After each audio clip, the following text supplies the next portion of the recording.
তো ব্রাইভেদাররা লা লিগার তো নতুন সিজন শুরু হয়ে যাইতেছে।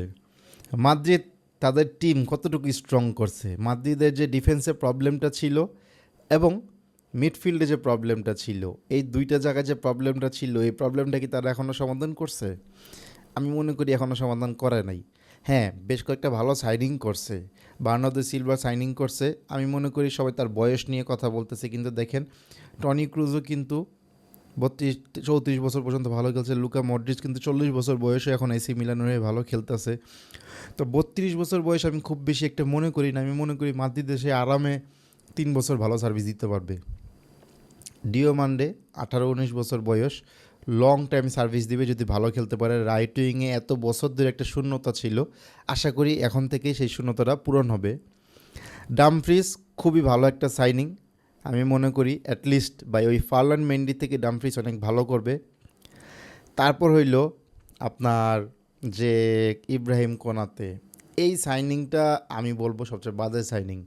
একে তো হইল সে তার ন্যাশনাল টিমে থার্ড চয়েস ডিফেন্ডার, তারপর হইল সে লিভারপুলের হয়েও খুব বেশি একটা ভালো পারফর্ম করেনি গত দুই সিজনে কিন্তু সে 85টা না 86টা ম্যাচ মিস করছে। 2 সিজন না 3 সিজনে 85টা না 86টা ম্যাচ মিস করছে ইনজুরির কারণে। কোনো ভালো ফিট প্লেয়ার মাদ্রিদে আসলে এমনি সে ইনজুরিতে পড়ে যায়, আর ওই তো অলরেডি ইনজুরিতেই আছে। আল্লাহ জানে সে মাদ্রিদে কয়টা ম্যাচ ফিট হিসাবে খেলতে পারবে এবং মাদ্রিদে ভালো সার্ভিস দিতে পারবে। যেখানে আমাদের সবচেয়ে বড় দুশ্চিন্তা ডিফেন্স, এটা মিলিতাও ওই তো হইল হসপিটালের রেগুলার বাসিন্দা, মাঝে মাঝে মাদ্রিদে খেলে। তার সঙ্গী মনে হইতে যাইতেছে ইব্রাহিম কোনাতে, মনে হইতেছে বেস্ট সাইনিং এখন পর্যন্ত। আমি বলবো কুকুরেলা খুবই ভালো, ফার্ল্যান্ড মেন্ডি বাদ। ফার্ল্যান্ড মেন্ডির জায়গায় কুকুরেলা খেলবে। আর হইল ডিওমান্ডে। আরেকটা ইম্পর্টেন্ট যে সাইনিং আমি বলবো সেটা অনেক ইম্পর্টেন্ট, কার্লোস এসপিকে অনেকে গুরুত্ব দিতেছে না, কিন্তু আমি মনে করি সে একদম হান্টার টাইপ। আর্লিং হল্যান্ড তো ঠিক আছে অন্য লেভেলের, বাট ওই টাইপ। বিশেষ করে যখন কর্নার কিক নেওয়া হবে তখন আমাদের এই রকম তার যে হাইট, এই হাইটটা কাজে লাগাইতে পারবে অনেক। আমরা কিন্তু ক্রসে অনেক দুর্বল, ক্রসে আমাদের হেড দেওয়ার মতো কিন্তু কোনো প্লেয়ার ছিল না এতদিন। রুডিগার ছিল, রুডিগারই একমাত্র লম্বা প্লেয়ার ছিল, আর মাঝে মাঝে এডার মিলিত ওই কিছুটা হেল্প করতে, কিন্তু বেশিরভাগ সময় হইলো ইনজুরির কারণে দলের বাইরে থাকতো।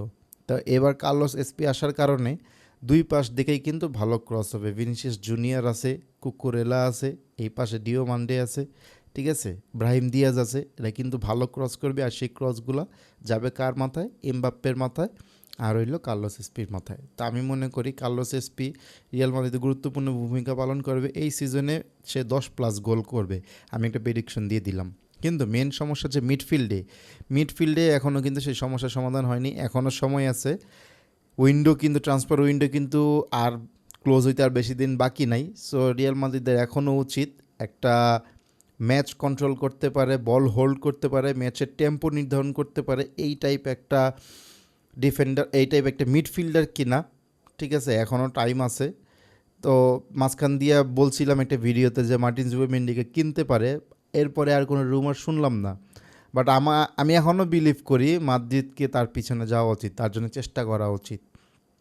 এখন না হোক, জানুয়ারির ট্রান্সফার উইন্ডো তো কিছুটা হইলেও তার জন্য চেষ্টা করা উচিত। জুবিমেন্ডি আমি মনে করি বর্তমান মার্কেটে যতগুলা মিডফিল্ডার অ্যাভেলেবল আছে, মাদ্রিদের যে ধরনের মিডফিল্ড দরকার, বক্স টু বক্স মিডফিল্ডার দরকার, তার মধ্যে জুবিমেন্ডি হইল কম খরচের মধ্যে পারফেক্ট ফিট আমি মনে করি। দেখা যাক, গত 2 সিজন তো কোনো ট্রফি জিততে পারলাম না। এত ভালো ভালো প্লেয়ার সাইনিং করার পরও এই সিজনে, প্লাস কোচ চেঞ্জ করার পরেও এই সিজনে মাদ্রিদ কোনো ট্রফি জিততে পারে নাকি? গত 2 সিজন তো আমাদের জন্য হতাশার গেছে। দেখা যাক এই সিজনে মাদ্রিদ কোনো ট্রফি জিততে পারে কি না।